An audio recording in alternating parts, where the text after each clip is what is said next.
صباح الخير. تحدثنا في السابق عن الأحلام التي من الله، وقلنا أن ألوانها تكون واضحة ومشرقة. وسأتحدث اليوم عن معاني الملعقة والشوكة والسكينة والصحن في تفسير الأحلام.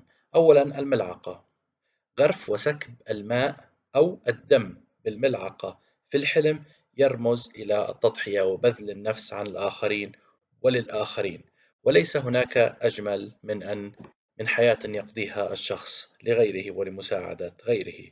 أكل الطعام بالملعقة في الحلم يرمز إلى عمل الصالحات. أكل الطعام بالملعقة مع أشخاص آخرين بالحلم يرمز إلى الأخوة والصداقة والشراكة. إطعام شخص آخر الطعام في الملعقة يرمز إلى تعليم هذا الشخص الأمور بروية وصبر. الشوكة: إذا كان شخص يستخدم الشوكة لتحريك الطعام في الحلم من مكان إلى آخر دون أن يأكله، يعني أن هذا الشخص يقدم من وقته وجهده لمساعدة الآخرين. أما إذا كان الشخص يغرس الشوكة بالطعام ثم يأكلها، فهذا يعني أن هذا الشخص يحصل على نصيبه الشرعي من الأموال أو الميراث أو حتى الراتب، وإذا كان طالبا العلامات. استخدام الشوكة لإعداد الطعام مثل شويه أو تحريكه في القدر يعني أن هذا الشخص يتأكد من أن العمل الذي هو مسؤول عنه يتم بنجاح وكمال وإتقان. الصحن: رؤية صحن ذهبي فارغ في الحلم يرمز أن هذا الشخص مدعو ليترك عمله الفعلي ويكرس حياته لخدمة الآخرين ومساعدتهم. رؤية صحن حديدي فارغ يعني أن هذا الشخص سيتغلب أعداؤه عليه ويحاصرونه لأنه فعل المعاصي. رفض الأكل من صحن في الحلم الذي قدمه إلينا أحد دليل على الخداع والغدر بهذا الشخص منا نحن.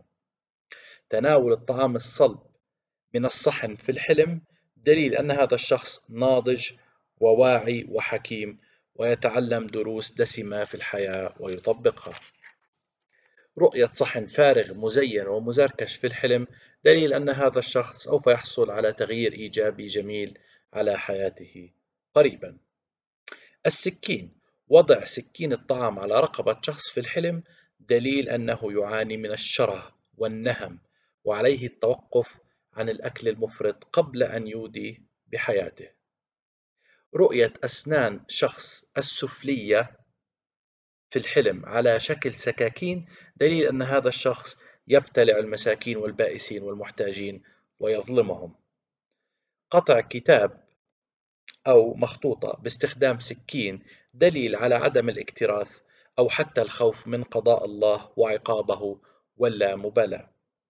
حلق الرأس كصلعة باستخدام سكين أو حلق السوالف أو حلق أطراف اللحية أو حتى عمل قطع في الجلد في الحلم باستخدام سكين دليل على النجاسة وعلى أعمال لا ترضي الله وعمل المعاصي أو حتى أحيانا القيام بعبادات شيطانية. استخدام السكين لتطهير أو طهور شخص في الحلم دليل أنه يحتمي بالله من شرور هذا العالم.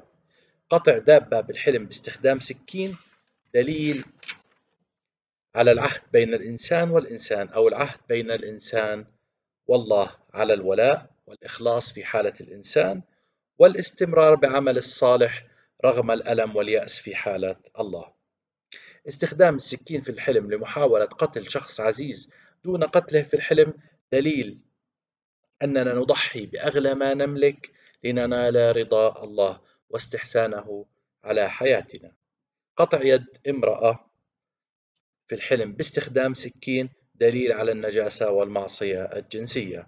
قطع أباهم اليد وأباهم القدم لهذا الإنسان في الحلم يعني دليل أن هذا الإنسان شرير وسوف ينال عقابه على الظلم والوحشية.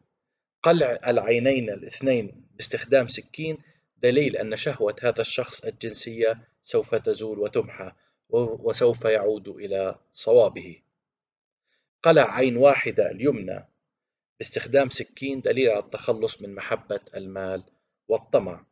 قطع يد أو رجل رجل في الحلم دليل أنه يتوقف عن استخدام نفوذه وسلطانه لإيذاء الناس.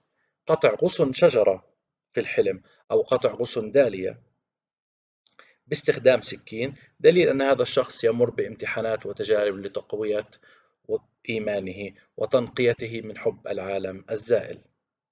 قطع الطعام في الصحن وهو أهم شيء يعني باستخدام سكين، دليل أن هذا الشخص يجعل من الأمور الصعبة المعقدة أمورا سهلة وسهلة الفهم، والمشاكل المعقدة يقوم بتبسيطها. وشكرا.